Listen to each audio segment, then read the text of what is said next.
we'll never sell this thing. The brakes are shot, the engine's rusted, the only thing that works is the siren.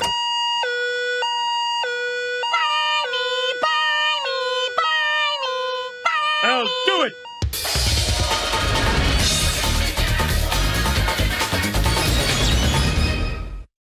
With the opening of August's event, that also means the release of 2 new variants. But since I couldn't be asked to think of something broad to say about both of them, instead I'll do something completely different. A recap of last month's loot. Red Rider, just as good as initial expectation, an outstanding choice for gridless duties. Blue Streak, however, ended up being on the disappointing end. I still think she's top 3 Philia, but man is using the Deadeye and all the other shit a pain in the ass.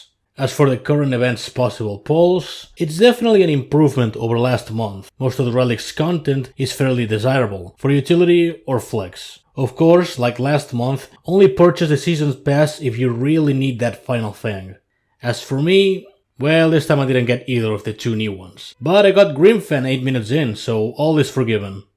Also, I got a number cruncher. Final Fang hasn't spent much time on the roster, but has quickly earned a reputation for being incredibly effective. Not only does she copy any buffs the opponent gains, but she also inflicts curse right on the spot. This is at its most useful for buff-heavy environments, obviously. Although as long as they gain any buff whatsoever, this ability will kick in, and man is it strong, preventing further armor gaining and completely denying Dahlia's no time to die marquee. But that's not all. I'm sure most of you are familiar with Valentine's Gold prize fight.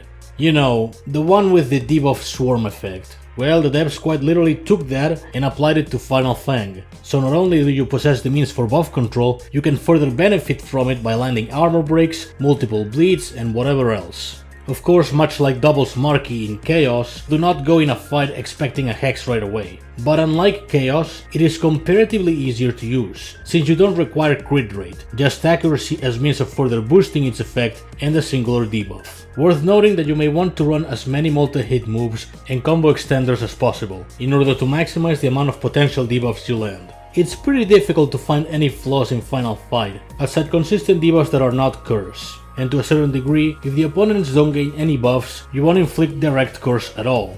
Other than that, it's safe to say that she easily climbs the ladder as one of the best offensive Valentines out there. An instant counter to any buff user and a portable prize fight modifier in a nutshell. A good one at that. What is not to like? Dude, this car kicks ass!